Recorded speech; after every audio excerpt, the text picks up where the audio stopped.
आप लोगों ने सुबह से कई साथियों को सुना और बहुत सारी जानकारी आपको नहीं मिली होगी। अभी तक हम लोगों ने देखा कि थोड़ा सा आप लोगों ने कार्यक्रम थोड़ा लेट किया ऐसा लगता है। आज का थोड़ा कार्यक्रम हमारा हम कहना चाहेंगे कि समय की दृष्टि से ठीक नहीं रहा, ऐसा कहना उचित होगा, क्योंकि हमारे समाज की सुनने की अपनी कैपेसिटी होती है। और हम लोग आज कितना महत्वपूर्ण काम छोड़ करके यहाँ आए और अभी 4:30 बज रहा है। ये मेरे हिसाब से मैं अब की बार कह ही देना चाहता हूँ, ये उचित नहीं है, क्योंकि लोग चले जाएं और इसके बाद बात रखना अच्छा नहीं होता है। जो लोग कार्यक्रम में आते हैं वे बैठे रहते हैं, लेकिन जो नए होते हैं वो चले जाते हैं। और हमको जोड़ना किसको है? नए को। ये बात हमको ख्याल रखनी होगी। ऐसा अभी तक कहीं हुआ नहीं है, लेकिन आज यहाँ हुआ, ऐसा मैं कह सकता हूँ। दोस्तों, इसका आगे से ख्याल रखिएगा, क्योंकि हम लोग यहाँ पर आते हैं तो मेरे अपनी बात नहीं है, जितने भी लोग बाहर से आते हैं काफी पैसा खर्च होता है, डीजल, किराया, समय, उसका हमको ख्याल रखना होगा। और ये कोई देता नहीं है, जेब से खर्च करते हैं। और जो लोग जेब से खर्च करते हैं उनको मालूम है कि समाज में 1-1 मिनट, 2-2 मिनट, आधा घंटा की क्या वैल्यू होती है। हम लोग सुबह लास्ट गुजरात बॉर्डर तक गए थे, 70 किलोमीटर, और वहां से यहाँ आए, सुबह से निकले। तो आगे से इस बात का ख्याल रखिएगा। दोस्तों, आप लोगों ने बहुत सारी बातें सुनी। इस बीच में हमारे इधर साहित्य भी है, उसको भी आप देखना। हम लोगों ने भी प्रदेश कैलेंडर, आदिवासियों की एक विचारधारा, आदिवासियों का एक इतिहास, एक जैसा पूरे समाज में फैले, उसको ध्यान में रखते हुए हमने बनाया है। उसको भी आप ले जाइएगा, पढ़िएगा इसको। ये कैलेंडर कोई घर पे टांगने के लिए नहीं है, ये तारीख के लिए नहीं है। इस कैलेंडर के माध्यम से उसमें बहुत सारी जानकारी दी गई है, उसको हमें समझना पड़ेगा। हमारे थोड़ा सा बीच में बाबा जी बुजुर्ग हैं हमारे, उनका भी कुछ अभी चर्चा आप लोगों ने देखा होगा। ये सब चीजें हम लोग सुनने के बाद में हमारे दिमाग में जो प्रतिक्रिया होती है उसका परिणाम है, क्योंकि हम लोगों ने दूसरों को सुना है, हम लोगों ने अपनों को कम सुना। और हमारे समाज में एक सोच भी होता है, आता अपने मनुष्य है, इन्हें खबर पड़े, हाँ पेला अपने वालों नहीं है, पेला अटला मोटा आदमी है, अटला मोटा पद वालों है, इकम असल बात जानता है। पर मैं कह देना चाहता हूं और मैं चैलेंजिंग बात करता हूं कि आदिवासी से ज्यादा ज्ञानवान इस धरती पर कोई नहीं है। यह बात हम लोगों को स्वीकार करनी पड़ेगी। आज भी आयुर्वेद में 8वीं क्लास में किताब पढ़ाई जाती है। आयुर्वेद में 4000 पेड़ पौधों का ज्ञान हासिल कर पाया आयुर्वेद, और उसी जगह लिखा हुआ है 8वीं की सामाजिका में पढ़ा जाता है आदिवासियों को 10 से 12,000 पेड़ पौधों का नॉलेज है। ये 8वीं में किताब पढ़ाई जाती है सिलेबस में, उसमें लिखा है। और हम क्या सोचते हैं, अपने वाला को खबर पड़े, अपने वाला है। और कई लोगों के मन में ऐसा होता है कि अपने वाले लोगों के पास में इतना कोई ज्ञान नहीं होता। ये नेगेटिव थिंकिंग, ये नेगेटिव सोच हमें त्यागनी चाहिए। हमने हमारा है उसकी वैल्यू नहीं समझा, दूसरों का है उसकी वैल्यू हमने किया, उसका मान सम्मान किया। इस वजह से हमारे समाज के सामने बहुत सारी समस्याएं पैदा हो गई। आज विवाह का रेफरेंस देख लो, हमारे इलाके में हम देखते हैं, हमने शादी किया, पिछले 5 साल के अंदर एक नई बात आई कि अब लाड़ी होती है, वह दूल्हा जब तोरण पर आता है तो उसको माला पहनाने के लिए तोरण पर जाती है दुल्हन। ऐसा अभी पिछले 5 साल में हुआ है। अब यह पहले नहीं था। अब आपके इलाके में विवाह के रस्मों रिवाज में कुछ चेंज होगा, लेकिन उसका एक बड़ा महत्व है। मैं बिली विवाह पद्धति की बात कर रहा हूं। हमारे समाज के अंदर तोरण पर लाड़ी है, उसकी बहनें, सहेलियां, काकियां, भाभियां और सासू मां, उनका रोल होता है। वे दूल्हे को आपका तिलक लगाती हैं, आरती करती हैं और मां अंत में चावल और कंकु मिला करके दूल्हे को चढ़ाती है। यानी दूल्हे को पहली बार जीवन में, एक कुंवारे लड़के को जीवन में पहली बार चावल चढ़ाने का अधिकार किसको है? ध्यान रखिए, बहुत इंपॉर्टेंट बात कह रहा हूं। आज आप लोगों ने नॉन ट्राइबल लोगों को देखा होगा, वो तिलक लगाते हैं, इसके बाद वो चावल लगा देते हैं। लगाते नहीं लगाते? हमारे समाज में ऐसा मान्यता नहीं है। हमारे समाज में केवल और केवल दूल्हे को चावल चढ़ाया जाता है, इसके अलावा किसी को नहीं चढ़ाया जाता। हमारे संत गोविंद गुरु महाराज, संत सुरमान महाराज, संत बापजी महाराज का जो यह भक्ति का आंदोलन चला, उसके अंदर भी किसी भी आदमी को चावल चढ़ाने का अधिकार नहीं है। मात्र और मात्र दूल्हा जब तोरण पर आता है तब उसकी मां, आपका सासू मां होती है, लाड़ी की मां होती है, वह चावल चढ़ाती है और वो भी यहां पर रख करके ऐसे चढ़ाती है। यह परंपरा हमारे समाज में।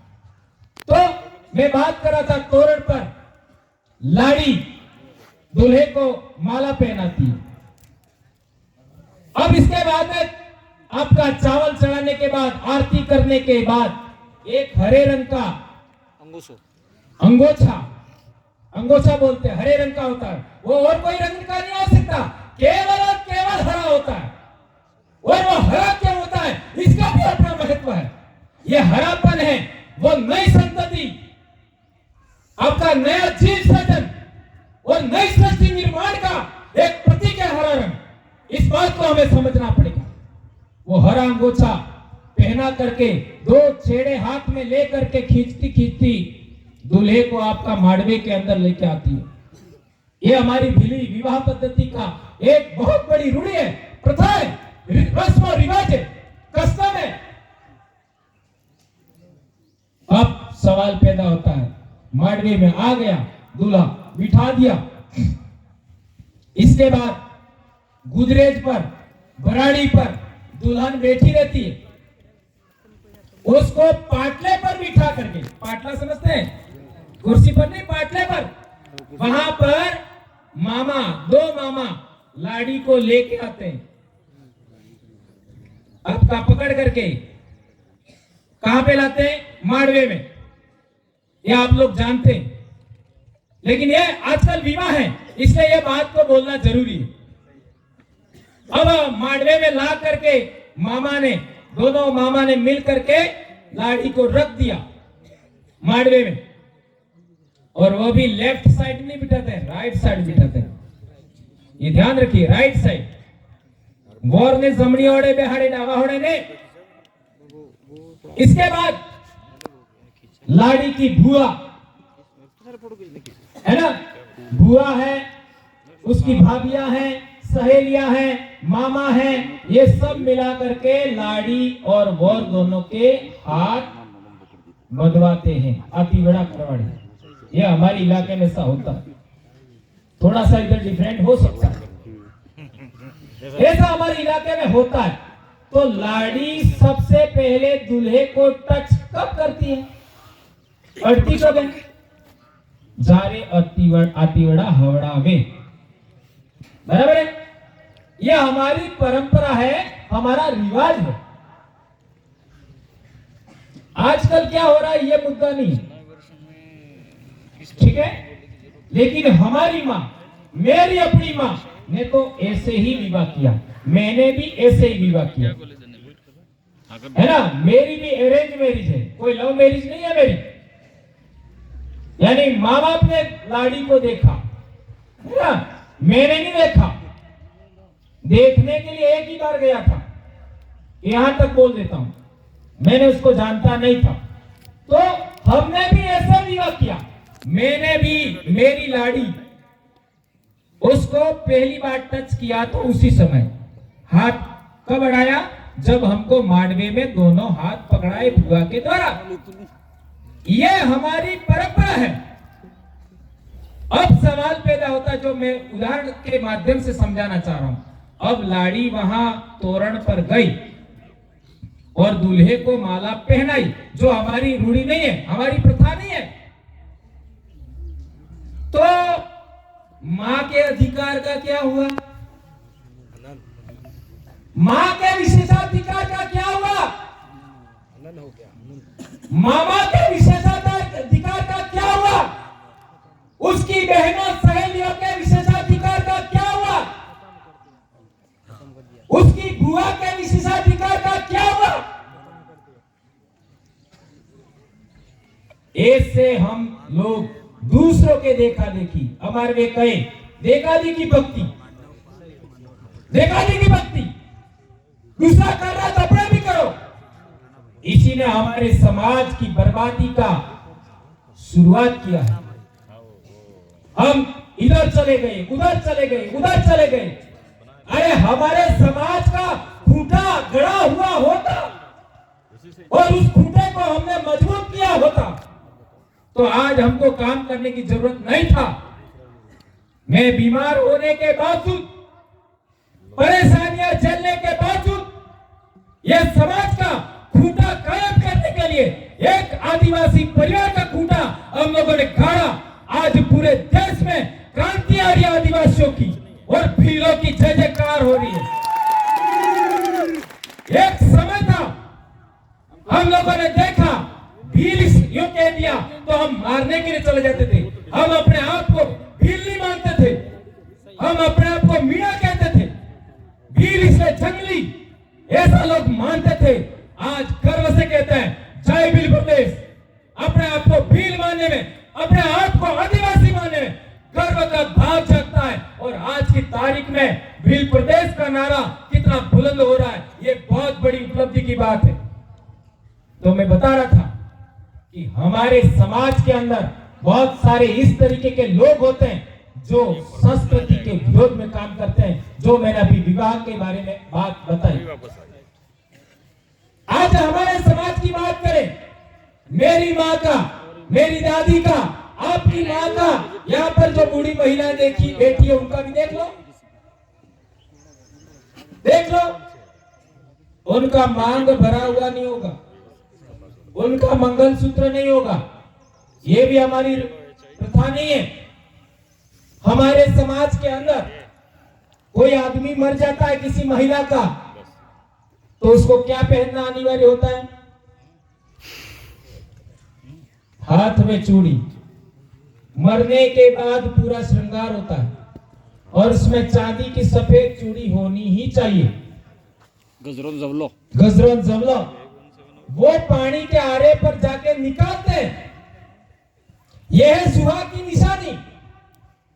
एक बार मेरे ससुराल में ऐसा ही हुआ, काटा था करियावर खरस, उसके अंदर हमारे जैसे लोगों के जो सर्विस वाले लोग थे और नई पीढ़ी के महिलाएं वगैरह थी, जिसमें मेरे वाली भी थी, तो उसके हाथ में जवले पहने हुए नहीं थे। शादी और आपका खरस में जाते समय ये जवला पहनना अनिवार्य होता है।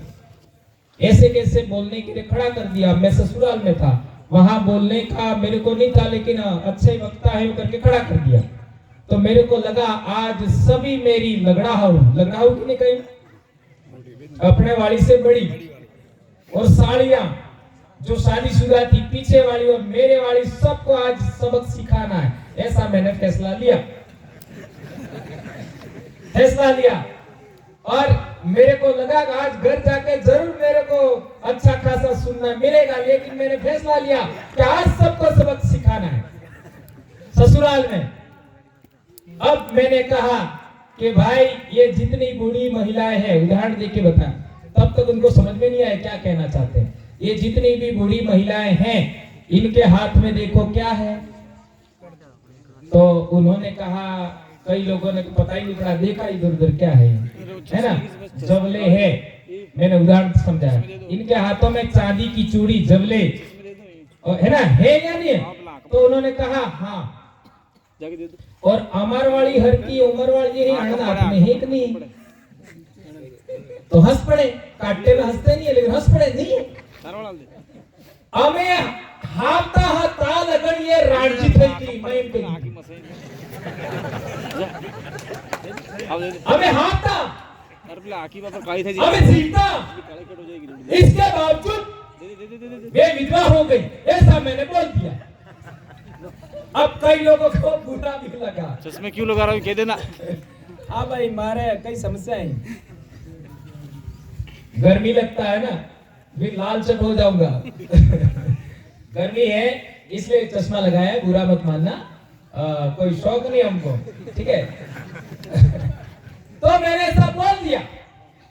अब बोलने के बाद प्रतिक्रिया होती है। कहा था जमाई, कई सारी लगड़ा हुए ने सोचा, कहा था जमाई तो कुछ भी बोली सके, हारजे ने भी लागू के बनवी तो कुछ भी बोली सके। आज की तारीख में ये मेरे पहनाने आए थे, मेरे साला जी है, इनको पूछो। हमारे वहां कोई भी महिला, चाहे हमारी साड़ी हो, सेल है कि दूसरा आपका साली हो या झगड़ा हो, सबके सब नई पीढ़ी की महिलाएं, ये 2-4 साल पहले की बात कर रहा हूँ, आज की तारीख में जवले पहन करके ही कांटे में आती है। ये अपने आप में बड़ी डाला। ये उस दिन बोलने के बाद दूसरा सेल नहीं है उनके पास। और फिर मैं कहता था, सेल डाउन हो रहा है। क्या कहता था कि मेरे घरवाली को करवा चौथ छोड़वाने में मेरे को 4 साल लगा। कितना? 4 साल। और मैंने यही बोला, यार मेरी उम्र बढ़ाने के लिए व्रत है, लेकिन तेरी उम्र बढ़ाने के लिए कोई व्रत है तो बताओ, वो भी मैं करूं। ऐसा मैं कहता था। पर मेरे घर में ऐसी चर्चाएं रोज होती है, मेरे बच्चे भी इस बात को समझते हैं। अब रोज होती है तो उसको मालूम तो था, लेकिन एक बार शुरू कर दिया तो बंद कैसे करें, यह बड़ी समस्या होती है। कोई व्यक्ति दारू पीता है तो शुरू करना आसान होता है, छोड़ना मुश्किल होता है। कोई व्रत करते हो तो करना आसान है, छोड़ना मुश्किल होता है। तो 2-4 साल ये हमारा मामला चला। 1-2 साल मैंने ना कहा तो ओढ़ो स्वर करो, फेर नहीं करी। ये बात साली भाई समझ में आवे जितेंद्र जी, ओढ़ो स्वर करो, फेर नहीं करो। ऐसा करते करते 2-3 साल निकल गए। फिर मैंने विचार किया कि 1-1 साल करते और साल निकल सकते हैं, और मैं कार्यक्रम में बोलता हूँ, कोई लोग मुझे कह सकते, तो एक वो क्या होता है, लास्ट में पानी पीना पड़ता है, तारे व्रत खुला। तो मैंने फाइनल कह दिया, आज तो कुछ भी हो जाए मैं पानी पीने वाला नहीं हूँ, ये तय है। तू कुछ भी कर ले, पिलाने वाला भी नहीं हूँ। हाँ, मैं पानी पिलाने वाला नहीं हूँ, ना पीने वाला हूँ। मेरे हाथ से पीऊंगा और आज तो खाना भी नहीं खाऊंगा मैं। ये बंद करना ही होगा। और ऐसा करते करते वाकई बंद हो गया। तो मेरे वाली को भी बंद करवाने में कितना साल लगा? 4 साल। इसका परिणाम क्या हुआ? फिर मैं बोलने लगा रोज कार्यक्रम में, ये पहले खूब बोलता था मैं, ऐसा हुआ वैसा हुआ, ये उदाहरण, क्योंकि घर का ही उदाहरण बताना पड़ता है। अब इसके देखा देखी सुना सुनी मेरे पूरे परिवार में जो जो लोग चुपके भी करते थे उन्होंने भी बंद कर दिया। आज सभी साड़ियों बंद कर दिया, हड़ाइयों ने बंद कर दिया, सबने बंद कर दिया। और मैंने बार बार यही कहा कि हमारी माँ, हमारी दादी, हमारी सासू माँ ने कभी नहीं किया, और इतनी ताकतवर है, उनके बराबर तुमसे काम भी तक नहीं होता, उनके बराबर तुम योग्य नहीं हो, तो काय का इस ढकोसले में पड़ते हो। इसका मतलब ये नहीं था मेरा कि मैं इस व्रत का विरोधी हूं। इसका मतलब ये नहीं है मैं ये व्रत जो करवाते हैं उन धर्म वाले लोगों का विरोधी हूं, उस समाज का विरोधी हूं। मैं पहले ही कह चुका हूं, मैं किसी भी समाज का, किसी भी जाति का, किसी भी धर्म का, किसी भी इंसान का विरोधी नहीं हूं। मैं केवल और केवल आदिवासियों का जो सच है, आदिवासियों का इतिहास है, आदिवासियों की संस्कृति है, आदिवासियों की पूजा पद्धति, विवाह पद्धति का सच बोलने के लिए हर संभव काम करता रहूंगा, बोलता रहूंगा, चाहे तुम कुछ भी कर लो, मैं डरने वाला नहीं हूं, ये कहने वाला आदमी हूं। सच बोलना और सच भी क्यों बोलना, यह भी बात समझना होगा। हम इस मिट्टी के मालिक हैं, यह पहाड़, यह अरावली पर्वतमाला हमारे पूर्वजों की मूल भूमि है। हमारे पूर्वज इसी अरावली पर्वतमाला में पैदा हुए, यही हमारे खपे, और दूसरे लोग हमारे इलाके में रह रहे, वो लोग कहीं बाहर से आए, यहाँ के नहीं है। वो इतिहास बोलता, हम नहीं बोलते। 5 जनवरी 2011 का सुप्रीम कोर्ट का जजमेंट, वो बैठे जोरावर सिंह पारगी, उनके पास पढ़ लो, खरीद लो, 30वां या 32वां पॉइंट में पढ़ लो। भारत इमिग्रेंट नेशन है।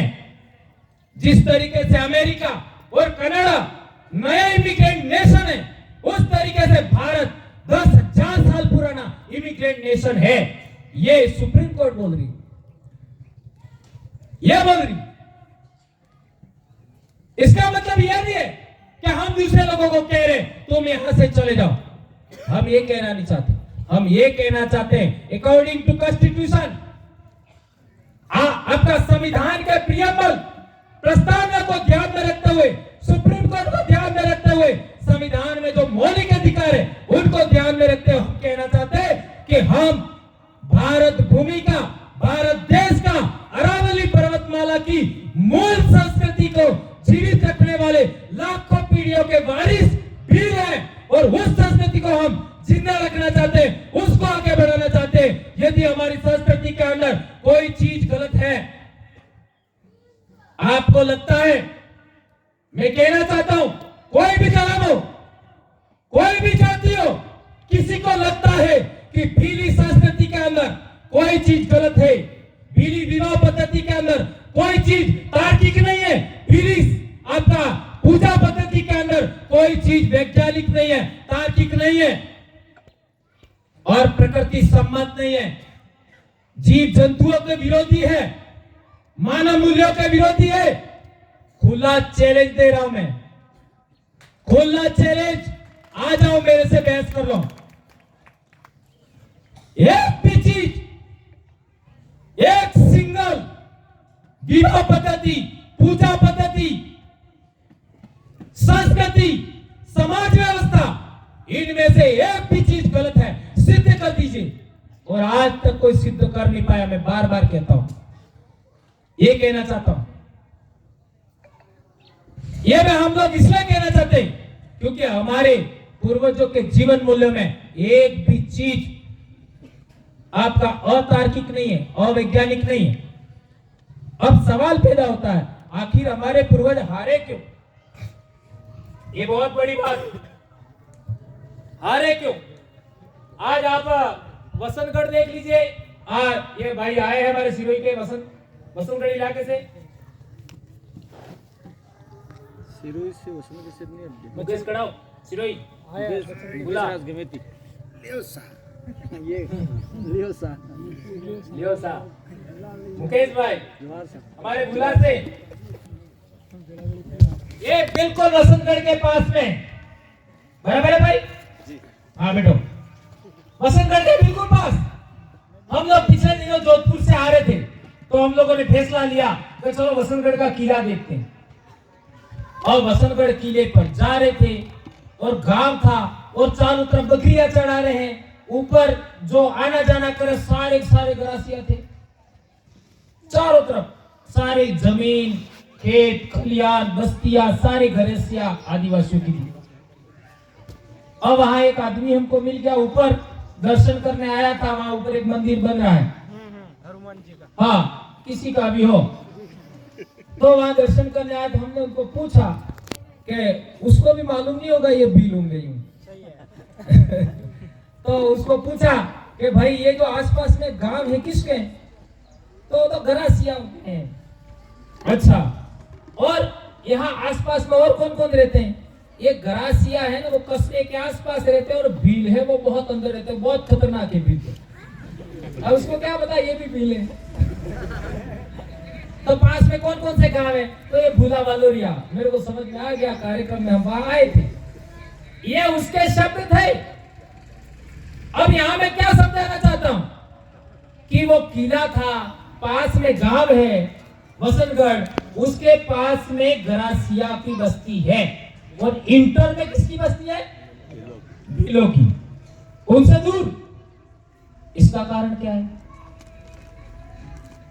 इसका कारण क्या है ये हमारा अजमेर से लगा करके उदयपुर तक सलूमबर तक सारे आपका आदिवासी है वो अपने आप को रावत लगाते हैं अभी एक रावत है आपका इधर का लसाड़िया लसाड़िया का रावत है उसका बच्ची का कोई मामला है कई सर्विस में कोई दिक्कत आ गई क्योंकि ऊपर लेवल पर रावत है वह आपका कोई आदिवासी नहीं लेकिन लोगों ने रावत लगा दिया तो दिक्कत आया और एक एमएलए के द्वारा वहां विधानसभा में सवाल खड़ा करवाया और अभी एक परिपत्र आया और रावत से मीणा लिखने के लिए अभी सरकार ने कलेक्टर ने आपका तहसीलदार ने परिपत्र जारी किया। हम कितने समय से बोल रहे लगातार हम भील है हम मीणा नहीं है ये बार बार बोलते अब इनको भी अक्ल आ रही है ये रावत कैसे बने इसका मतलब हम लोग ये जीतू भाई और हमारे डॉक्टर राम मीणा ये असली मीणा है ये असली मीणा बाकी सब नकली है एक इंपॉर्टेंट बात भंवरलाल परमार आज भी आदिवासी परिवार में बोल रहा है उसके लिए दो आदमी जिम्मेदार यहाँ बैठे हुए खड़े हो जाओ जगह मेरे को कभी भी हाँ ये भाइयों को देख सकते हो आप कार्यक्रम में बहुत कम आते होंगे लेकिन डॉक्टर राम मीणा इनके हॉस्पिटल में ही हम रहते थे खाना खाया इन्होंने खाना खिलाया कभी भी मेरे को पैसा खर्च नहीं करने दिया बैठिए सर बैठिए और ये जोगावत जी इन्होंने भी हमारा बहुत सेवा किया दो बंदे और नहीं है उन्होंने हमारी बहुत सेवा किया तो हम इनका विरोधी नहीं है हम ये कहना चाहते हैं कि भील का जो गोत्रधारी भीलों के गोत्रधारी दक्षिणी राजस्थान में जितने भी भील हैं आपका जिनको रेवेन्यू रिकॉर्ड में मीणा बना दिया वो मूलतः भील ही है। हम ये कहना चाहते हैं तो ऐसा कैसा हुआ ये उदाहरण समझाने के लिए ये गरासिया वाला उदाहरण समझा रहा हूं मैं वो पहले रावत वाला समझाने तो 1544 में जो अजमेर के पास सुमेलगिरी युद्ध हुआ वो युद्ध होने के बाद राठौर और आपका इधर के जो राजे थे उन्होंने भीलों ने बहुत साथ दिया उनका लड़ाई में जो शेरशाह सूरी ने आक्रमण किया था उसमें ये हल्दी घाटी से पहले की बात है तो उसमें साथ दिया भीलों ने तो उन्होंने उनको जागीरदारी दी और जागीरदार देने की वजह से उन्होंने अपने आप को पदवी से संबोधित करना शुरू कर दिया रावत पदवी ये भील थे लेकिन उन्होंने अपने आप को रावत कहना शुरू कर दिया। इसी तरीके से उदयपुर के आसपास के जो भील है वो अपने आप को गमेती लगाते, और इधर आसपास में गरासिया का मामला भी इसी तरीके का है। ये बात ध्यान रखना होगा। तो जो लोग ये उस जमाने में रजवाड़ी राज के साथ जो शासक वर्ग ने जो कॉम्प्रोमाइज किया था, जैसा आज की तारीख में हमारे राजनेता हैं, कर्मचारी हैं, वो शासक वर्ग के साथ कॉम्प्रोमाइज करते हैं। जिस तरीके के विवाह पद्धति की बात कर रहा था, आज की तारीख में नेता आपको सपोर्ट नहीं करते, उनको सपोर्ट करते हैं। उसी तरीके से पहले भी हुआ था, जब हमारे देश के अंदर, हमारे इलाके के अंदर राजतंत्र कायम हुआ, उस जमाने के अंदर भी भीलों ने उनको सपोर्ट किया था, उनके साथ साझेदारी बनाई, उनके साथ दोस्ती किया, उनके साथ में सत्ता की साझेदारी किया, तो उनका अलग नामकरण हो गया। यही है, नायक भी ऐसे बने। आज का आपका जोधपुर इलाके में देख लीजिए, बीकानेर इलाके में देख लीजिए, जितने भी नायक हैं वो भी 1544 ईस्वी के आपका सुमेलगिरी युद्ध का परिणाम है। जो मारवाड़ में थे, इसमें साथ देने वाले उनको नायक कहा गया, और पूर्वी आपका अरावली के अंदर वाले भाग थे, उनको रावत कहा गया। और गरासिया के बारे में बात करना चाहता हूं। आप रिसर्च करिए, हिस्ट्री में हमारा सबसे पुराना राज यदि कहीं था तो ये आपका माउंट आबू के आसपास, माउंट आबू के आसपास आदि अनादि काल से भीलों का राज हुआ करता था। ये सबसे पुरानी जमीन है भीलों की। तो इस इलाके के अंदर आपका सबसे पहला नगर यदि भीलों ने बसाया होगा तो वो भीलमाल बसाया होगा, और वही सबसे पहले कब्जाया। तो इन लोगों ने इस इलाके के अंदर जितने भी बाहर से शासक वर्ग आए, उन्होंने हमारे लोगों से उस जमाने का जो शासक वर्ग था उसके साथ समझौता किया, और उसी समझौते की वजह से वो लोग थोड़ा अलग हो गए। वे भी यही गरासिया।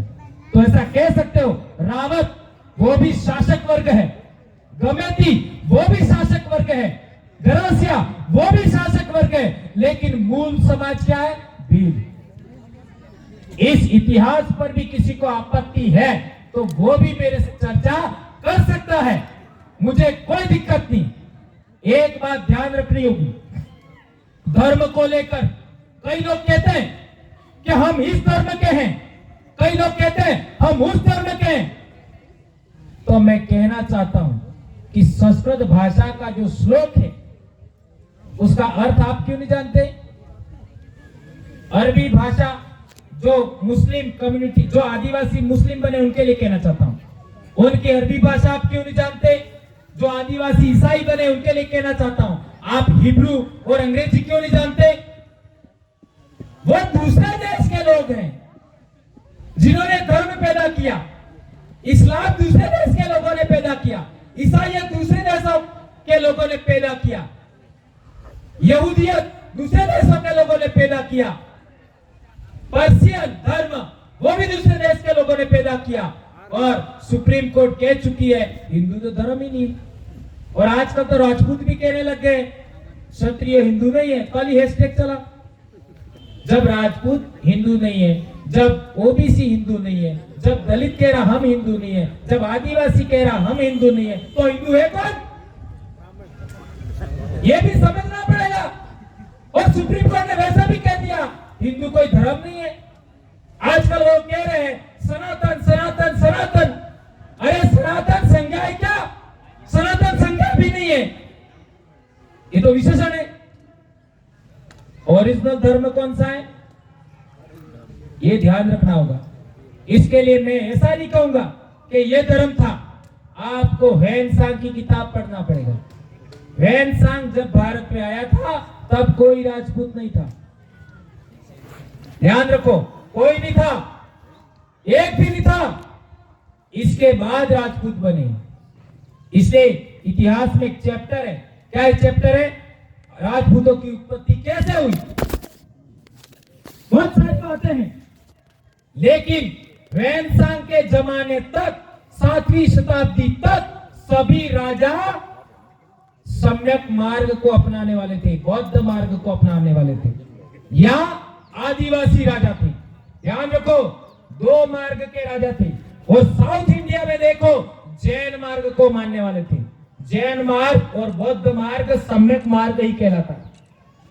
ये तर्क आपका पर आधारित था, विज्ञान के आधार पर आधारित था। उसमें कोई ईश्वर नहीं होता, आकाशीय ईश्वर नहीं होता, कोई काल्पनिक कथा कहानी को नहीं मानते। और दूसरा था आदिवासियों का, दो प्रकार के राजा, वो तीन प्रकार के राजा थे। यदि धार्मिक आपका आध्यात्मिक दृष्टि से देखें, एक तो आदिवासी राजा थे और एक सम्यक मार्ग को मानने वाले दो प्रकार के राजा, एक जैन मार्ग को, एक बौद्ध मार्ग को मानने वाले राजा थे। उन राजाओं को वैदिक धर्म के अंदर लिया गया और इसके बाद उनको वैदिक कहा गया। ये बात बहुत इंपॉर्टेंट है और ये मैं नहीं कह रहा, आपको फायान का नोट्स पढ़ना होगा, आपको ह्वेनसांग का नोट्स पढ़ना होगा। ये जब तक नहीं पढ़ोगे ये बात कभी क्लियर नहीं होगी, ये बात समझना होगा। और एक इंपॉर्टेंट बात कहना चाहता हूं मैं, इतिहास के अंदर, बाबा एक सेकंड दादा बेहसा थोड़ी बार, एक इंपॉर्टेंट बात मैं कहना चाहता हूं इतिहास के मामले में, कि आपका मैंने उदाहरण दिया ह्वेनसांग का, फायान का, इत्सिंग का। उस जमाने के अंदर पूरे देश के अंदर कम से कम, ये अमर्त्य सेन अर्थशास्त्री, उसने भी लिखा कि देश का जीडीपी कितना था। आज जीडीपी 7-8 नहीं पहुंच रहा है, उस समय 32% जीडीपी था। 32%। देश के अंदर 70 के करीब यूनिवर्सिटियां थी और नालंदा यूनिवर्सिटी में 10,000 बच्चे एक जगह पढ़ते थे। Thailand, Cambodia, Myanmar, Korea, Japan, China, Mongolia, मध्य एशिया के लोग वहां पढ़ते थे। 2000 शिक्षक एक ही यूनिवर्सिटी में रहते थे, पढ़ते थे, यानी 12,000 लोगों के एक साथ रहने, खाने, उठने, बैठने की व्यवस्था थी। इस देश के अंदर आज भी एक भी ऐसी यूनिवर्सिटी नहीं है। एक जेएनयू जैसी यूनिवर्सिटी क्या बन गई, लोगों के जड़ें हिल रही है। जेएनयू का मतलब जवाहरलाल यूनिवर्सिटी, जहां से प्रोफेसर साहब आते हैं, जितेंद्र जी डीयू में आते हैं, डीयू में ना। हाँ, तो मेरे कहने का मतलब यह है कि कई लोगों को लगता है कि आदिवासी है, आदि अनादि काल से ऐसे ही असभ्य थे, ऐसे ही अनपढ़ थे, ऐसे ही टीचर थे, ऐसा लोगों का मानना है, ऐसे ही जंगल में रहते थे। इस पर भी मैं कहना चाहता हूं, भारत देश के अंदर सबसे पहला कोई शासक वर्ग है तो वो आदिवासी है। सबसे पहला कोई शासक वर्ग है, सबसे पहले किसी के राजा हुआ करते थे, सबसे पहले जिसने समाज व्यवस्था कायम किया वो आदिवासी है। इस विषय पर भी मैं बहस करने के लिए तैयार हूं।